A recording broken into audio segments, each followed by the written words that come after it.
The Telltale Heart by Edgar Allan Poe. True, nervous, very, very dreadfully nervous I had been and am. But why will you say that I am mad? The disease had sharpened my senses, not destroyed, not dulled them. Above all was the sense of hearing acute. I heard all things in the heaven and in the earth. I heard many things in hell. How then? Am I mad? Hearken and observe how healthily, how calmly I can tell you the whole story. It is impossible to say how first the idea entered my brain, but once conceived, it haunted me day and night. Object there was none, passion there was none. I loved the man. He had never wronged me, he had never given me insult. For his gold I had no desire. I think it was his eye. Yes, it was this. He had the eye of a vulture, a pale blue eye, with a film over it. Whenever it fell upon me, my blood ran cold, and so by degrees, very gradually, I made up my mind to take the life of the old man, and thus rid myself of the eye forever. Now this is the point. You fancy me mad. Madmen know nothing, but you should have seen me. You should have seen how wisely I proceeded, with what caution, with what foresight, with what dissimulation I went to work.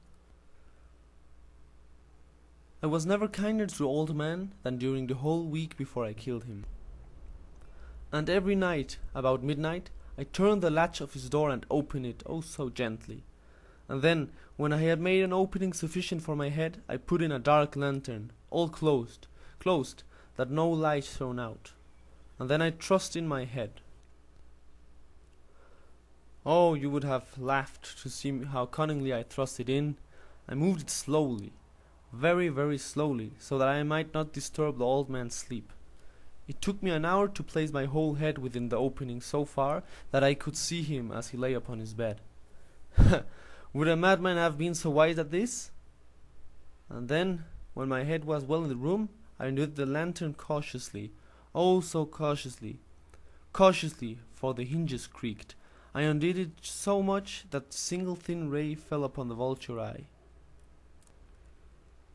And this I did for 7 long nights, every night just at midnight, but I found the eye always closed, and so it was impossible to do the work, for it was not the old man who vexed me, but his evil eye. And every morning, when the day broke, I went boldly into the chamber and spoke courageously to him, calling him by name in a hearty tone, and inquiring how he has passed the night. So you see, he would have been a very profound old man indeed to suspect that every night, just at 12, I looked in upon him while he slept. Upon the 8th night I was more than usually cautious in opening the door. A watch's minute hand moves more quickly than did mine. Never before that night had I felt the extent of my own powers, of my sagacity. I could scarcely contain my feelings of triumph. To think that there I was, opening the door, little by little, and he not even to dream of my secret deeds or thoughts. I fairly chuckled at the idea, and perhaps he heard me, for he moved on the bed suddenly, as if startled. Now you may think that I drew back, but no. His room was as black as pitch with the thick darkness, for the shutters were close fastened through fear of robbers, and so I knew that he could not see the opening of the door, and I kept pushing it on steadily. I had my head in, and was about to open the lantern, when my thumb slipped upon the tin fastening, and the old man sprang up in bed, crying out, "Who's there?" I kept quite still and said nothing. For a whole hour I did not move a muscle, and in the meantime I did not hear him lie down. He was still sitting up in the bed, listening, just as I have done, night after night, hearkening to the death watches in the wall. Presently I heard a slight groan, and I knew it was a groan of mortal terror. It was not a groan of pain or grief, oh no! It was a low, stifled sound that arises from the bottom of the soul when overcharged with awe. I knew the sound well. Many a night, just at midnight, when all the world slept, it has welled up from my own bosoms, deepening with its dreadful echo the terrors that distracted me. I say I knew it well. I knew what the old man felt, and pitied him, although I chuckled at heart. I knew that he had been lying awake ever since the first slight noise, when he had turned in the bed. His fears had been ever since growing upon him. He had been trying to fancy them causeless, but could not. He had been saying to himself, "It is nothing but the wind in a chimney. It is only a mouse crossing the floor," or "It is merely a cricket which has made a single chirp." Yes, he had been trying to comfort himself with these suppositions, but he had found all in vain. All in vain, because death, in approaching him, had stalked with his black shadow before him and enveloped the victim. And it was the mournful influence of the unperceived shadow that caused him to feel, although he neither saw nor heard, to feel the presence of my head within the room.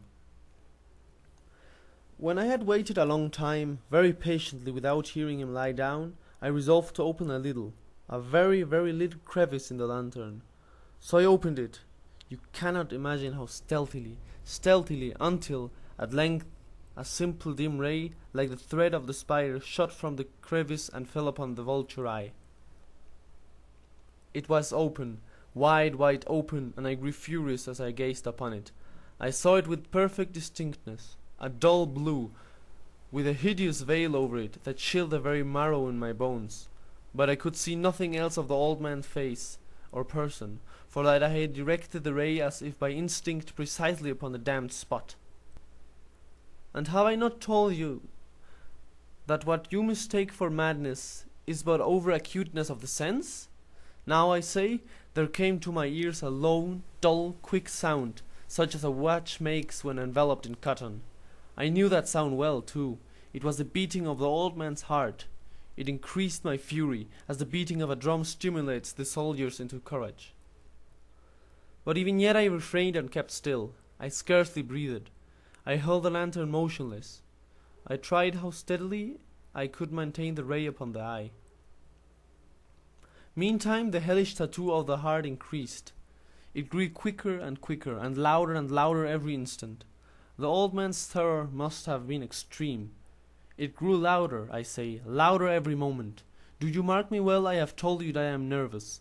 So I am. And now at the dead hour of the night, amid the dreadful silence of that old house, so strange a noise as did excite to uncontrollable terror.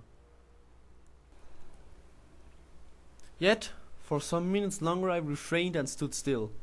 But the beating grew louder. I thought the heart must burst. And now a new anxiety seized me. The sound would be heard by a neighbor. The old man's hour had come. With a loud yell I threw open the lantern and leapt into the room. He shrieked once only. In an instant I dragged him to the floor and pulled the heavy bed upon him. Then I smiled gaily to find the deed so far done. But for many minutes the heart beat on with a muffled sound. This, however, did not vex me. It would not be heard through the wall. At length it ceased. The old man was dead. I removed the bed and examined the corpse. Yes, he was stone dead. I placed my hand upon the heart and held it there many minutes. There was no pulsation. He was stone dead. His eye would not trouble me any more. If you still think me mad, you will think so no longer when I describe the wise precautions I took for the concealment of the body. The night waned, and I worked hastily but in silence. First of all, I dismembered the corpse. I cut off the head and the arms and the legs. I then took 3 planks from the flooring of the chamber and deposited all between the scantlings. I then replaced the boards so cleverly, so cunningly that no human eye, not even his, could have detected anything wrong. There was nothing to wash out, no stain of any kind, no blood spot whatever. I had been too wary for that. A tub had caught it all. When I had made an end of these labors, it was 4 o'clock, still dark as midnight. As the bell sounded the hour, there came a knocking at the street door. I went down to open it with a light heart, for what had I now to fear? There entered 3 men, who introduced themselves with a perfect suavity as officers of the police. A shriek had been heard by a neighbor during the night. Suspicion of foul play had been aroused. Information had been lodged at the police office, and they, the officers, had been deputed to search the premises. I smiled, for what had I to fear? I bade the gentleman welcome. The shriek, I said, was my own in a dream. The old man I mentioned was absent in the country. I took my visitors all over the house. I bade them search well. I led them at length to his chamber. I showed them his treasures, secure, undisturbed. In the enthusiasm of my confidence, I brought chairs into the room, and desired them here to rest from their fatigues, while I myself, in the wild audacity of my perfect triumph, placed my own seat upon the very spot beneath which reposed the corpse of the victim. The officers were satisfied. My manner had convinced them. I was singularly at ease. They sat, and while I answered cheerily, they chatted of familiar things. But ere long I felt myself getting pale and wished them gone. My head ached, and I fancied a ringing in my ears, but still they sat and still chatted. The ringing became more distinct. It continued and became more distinct. I talked more freely to get rid of the feeling, but it continued and gained definiteness, until at length I found that the noise was not within my ears. No doubt I now grew very pale, but I talked more fluently and with a heightened voice. Yet the sound increased, and what could I do? It was a low, dull, quick sound, much such a sound as a watch makes when enveloped in cotton. I gasped for breath, and yet the officer heard it not. I talked more quickly, more vehemently, but the noise steadily increased. I rose and argued about trifles in a high key with violent gesticulations, but the noise steadily increased. Why would they not be gone?